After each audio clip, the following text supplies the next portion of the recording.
People are going to know precisely what's happening to them by the People's House. I yield back. Gentleman's time has expired. The gentleman from Pennsylvania reserves. The gentleman from Massachusetts is recognized. Members are reminded to direct their comments to the chair. Gentleman from Massachusetts is recognized. And Mr. Speaker, I want to remind the members that the microphones are working. People don't have to shout. But in any event, let me say that it wasn't me who said that Republicans didn't come to the table. That was Republican Senator Richard Shelby. So I mentioned that earlier. I also want to say, you know, there are people who come to the floor and yell and scream about the process, and yet what is their plan? Their plan is vengeance. I want to take a moment to thank the 18 Republican senators, including the senior senator from Texas, Senator Cornyn, who voted for this bill. I don't think the senior senator from Texas voted for the omnibus because he thought it was bad for Texas or that it would destroy the country. Quite the contrary. And I want to thank him for his vote. And I ask unanimous consent to insert the names of the senators, Republican senators, who voted for the omnibus in the record.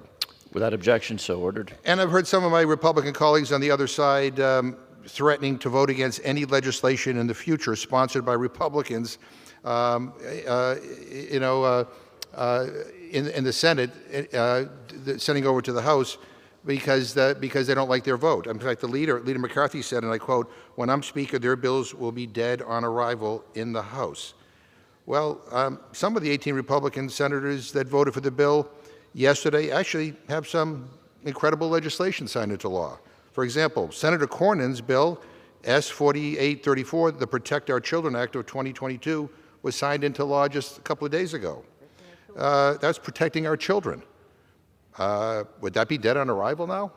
Senator Bozeman's bill, S-2102, which expands access to mammograms for veterans. That law passed and became, it passed in June and is now law. I mean, is that not important? I mean, providing mammograms to our veterans, and that would be dead on arrival under this new rule my Republicans are saying they want to enforce? Senator Inhofe was the lead sponsor on S-1790, the NDAA for fiscal year 2020 Act. I just complained about how big the defense budget is. I don't like the fact that it's so overblown and bloated, but I know my Republican friends do. But would they have blocked that bill because Senator Inhofe voted for the omnibus? I mean, imagine if veterans or children didn't get the aid they needed because of petty politics. That's no way to govern, Mr. Speaker. This legislation will not only keep the lights on, but aid thousands of Americans and provide the legislation that some of these Republican senators brought forward. You know, it's important that the president signed it. It will make life better for people in this country.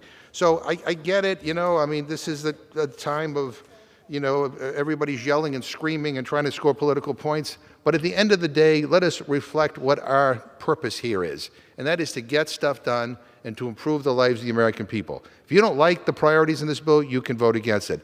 But 18 Republicans, pretty conservative Republicans, voted for it over in the Senate.